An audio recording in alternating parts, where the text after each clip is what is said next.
Assalamualaikum warahmatullahi wabarakatuh. Alhamdulillah wa syukurillah wa la hawla wa la quwata illa billah. Saudara-saudaraku, alhamdulillah kita masih diberikan nikmat iman, nikmat Islam, nikmat sehat fisik, sehat mental, sehat sosial, dan juga sehat spiritual. Dan juga masih diberikan nikmat waktu luang. Saudara-saudaraku,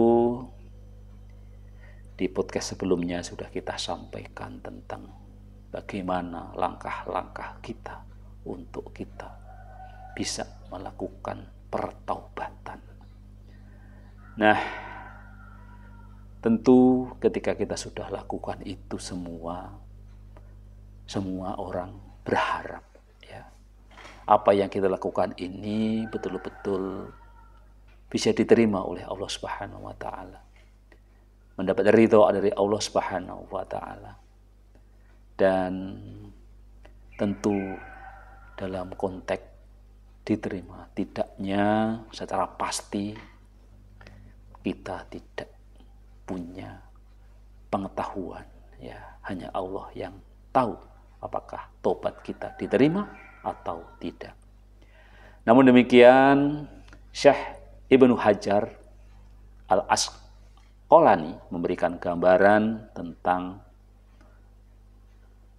pertanda, tentang tanda-tanda, isyarat-isyarat diterimanya taubat seorang hamba.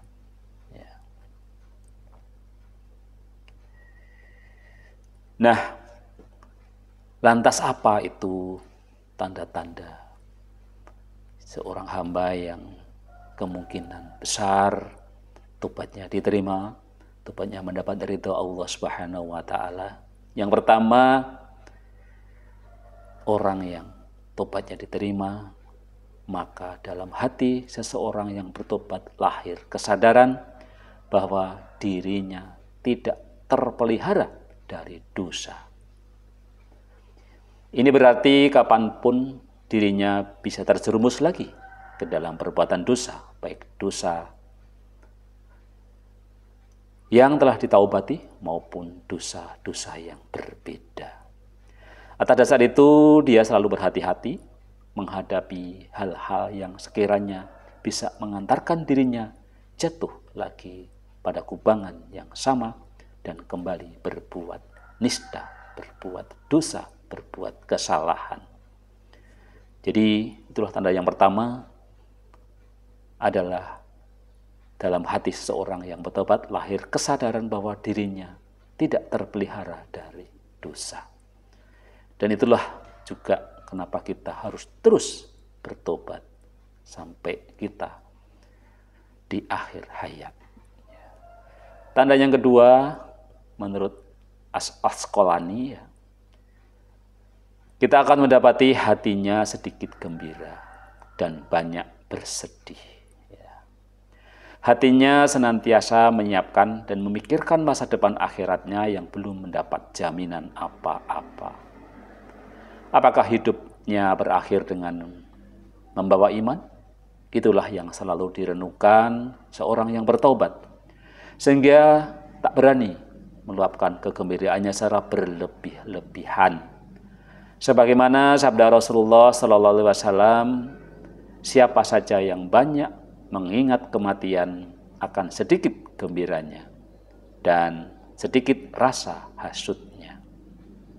Jadi kita memang boleh bergembira, tetapi harusnya kegembiraan itu jangan terlalu, karena justru yang kita harus banyak ingat adalah kematian, kesedihan.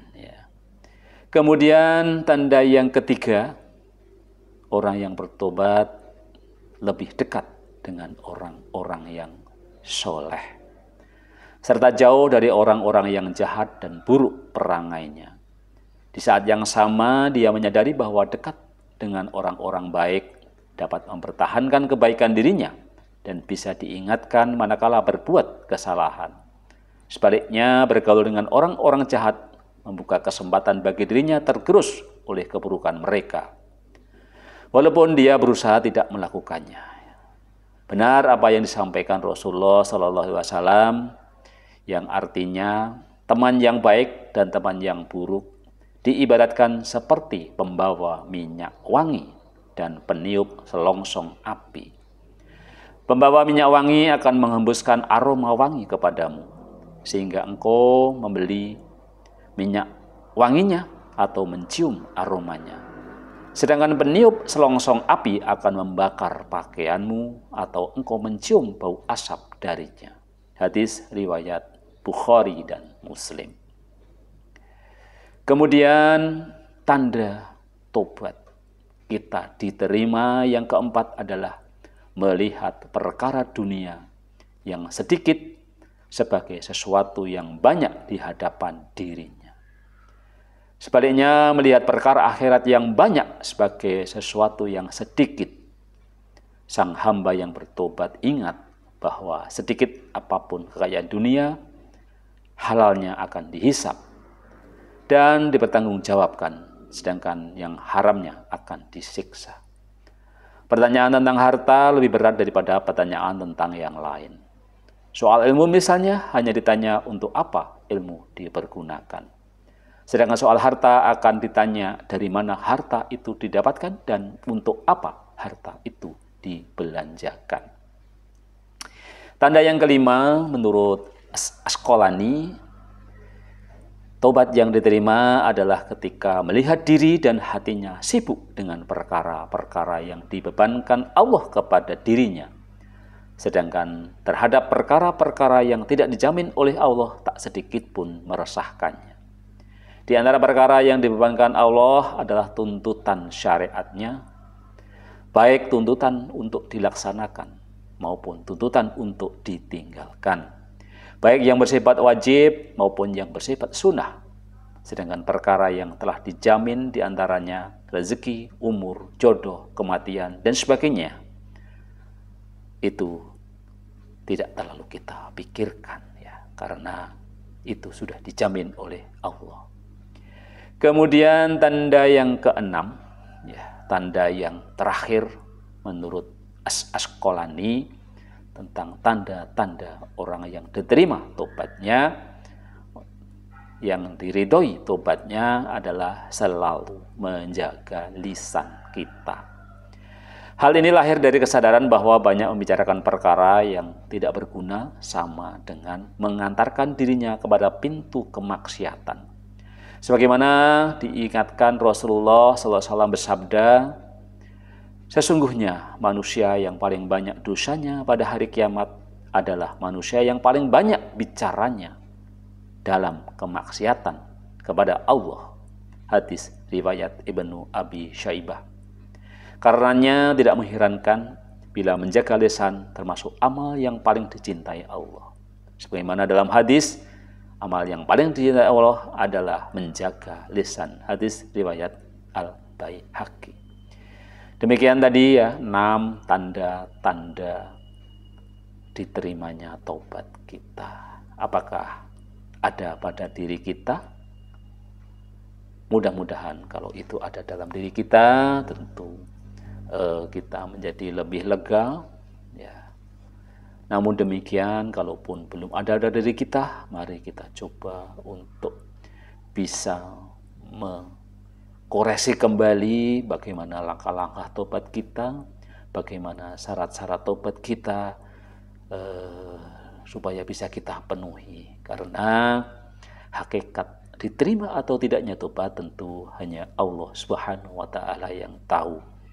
Namun dengan ada tanda-tanda itu, kita tentu untuk mengembirakan diri kita, ya sedikit mengembirakan diri kita, ya ternyata kalau kita memiliki tanda-tanda itu, ya insya Allah kita tentu sangat berharap tobat kita ini mendapat ridho Allah Subhanahu wa Ta'ala. Hidup sehat bersama Luqman Effendi. Wassalamualaikum warahmatullahi wabarakatuh.